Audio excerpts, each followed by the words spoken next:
ती जागा त्याची नाही, ती जागा इरिगेशन डिपार्टमेंट. तर मला वाटतं तुम्ही जर पत्र दिले या ऑर्डरच्या अनुषंगाने पत्र तात्काळ आजच द्यावं, मी बाहेर घेऊन येतो की या जागेवरती या योजनेअंतर्गत या समाजासाठी आम्हाला सिमेंटचा रस्ता इथपर्यंत करायचा, तर आम्हाला त्याची एनओसी मिळाली. ते आधी घर आहेत त्या जागेवरती, तेव्हा जर पत्र दिलं तर ते कसं त्याला प्रस्तावला असेल ना आपली सरकारीचं कसं आहे साहेबांची चर्चा करतो मी विषय. तिथं वस्ती असेल तर त्याला रस्ता द्यायला आम्ही ना उघडला केलेलंच आहे. उघडला पण काही प्रायव्हेट जागा आहे त्यांना पण थोडा ही गव्हर्नमेंटची बोलणे सोपं होईल. गव्हर्नमेंटची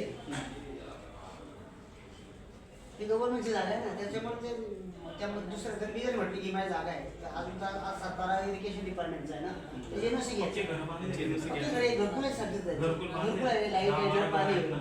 हो पण तो त्यांच्या घराच्या आतून रस्ता वगैरे टाकून काय झालं थांबलं काय तर ही वस्ती राहते तर ठीक आहे. शहरात आपण कसं करतो, आपल्याला टाकून नकाशा बनवतो, तिथं खेळावर कसं असतं, तुम्ही इथं बांधला आम्ही इथं बांधला, तर सर्व ठिकाणी 3 मीटरचा रस्ता बसत नाही. ते जाऊ द्या.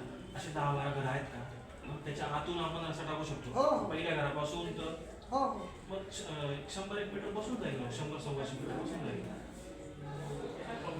जागा तर ते तेवढ्या जागा पण मग माझं नाही, तो जो मालक आहे ना, तो म्हणतो माझी जागा आहे, रस्ता नाही करायचा, मग काल फिरून लावलेलं. मी तुमच्याकडे असं आलो इरिगेशन डिपार्टमेंटची जागा आहे. ग्रामसेवकांशी चर्चा करून तो एक चुकी आहे, तो ग्रामसेवक ग्रामसेवकांनी ती जागा हे केलेली आहे. उघड्या आम्ही तसंच केलेलं आहे. मला उघड्याची मी सुरुवात केली जाते उघड्यासाठी. उघड्याला आपण ती उघड्याला काय नाही, शून्याचं निर्माण केले उघड्याचं.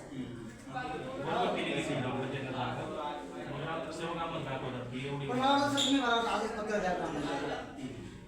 आणि असं मी आता चालू आहे सुरमाने घेऊन पोलिसांना, बरोबर ना. आणि तुम्ही बद्दल शासकीय कामाला आपण इरिगेशनची जागा आहे ना, इरिगेशनची एनओसी घेण्याबाबत एनओसी दुसरं मला सांगायचं आहे, त्यांचं काय चालू होतं साहेब बोलले, म्हणजे आता त्याचं म्हणतात साहेब इथे वस्ती आहे ना, तर 100 मीटर पासून रोड करायचं त्यांचं म्हणून आपले जे कोणी